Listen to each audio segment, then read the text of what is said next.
जवानी के उड़े दहो मनवा से मनवा के जुड़े दहो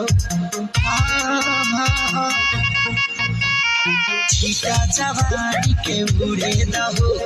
मनवा से मनवा के जुड़े दहो आज सुते न चदरिया तान की टूट जाए राजा जी टूट जाए राजा जी पलंग सागवान के टूट जाए राजा जी पलंग सागवान के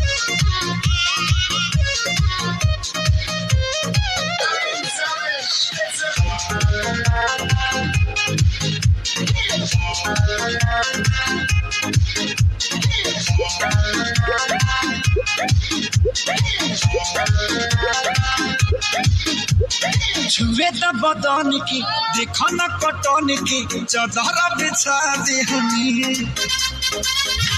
पलंग जी मन पिघलाती हनी पलंग पर झुलुआ झुलाती हनी छुए त बदन की देखो न कटन की चदरा बिछा दे हमी पलंग जी मन पिघलाती हनी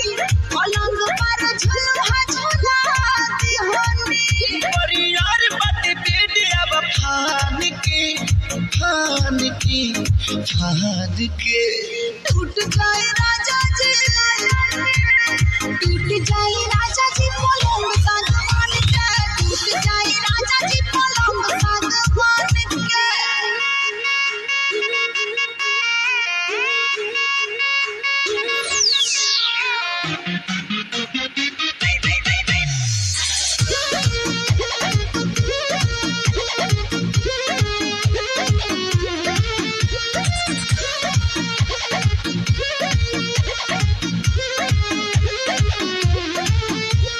बने त बेसरमी देहिया में गरमी पैठे लागी हो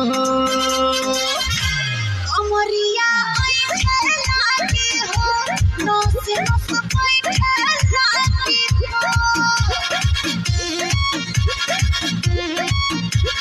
बने त बेसरमी देहिया में गरमी पैठे लागी कमरिया ऐठे लागी हो नस नस पैठे लागी हो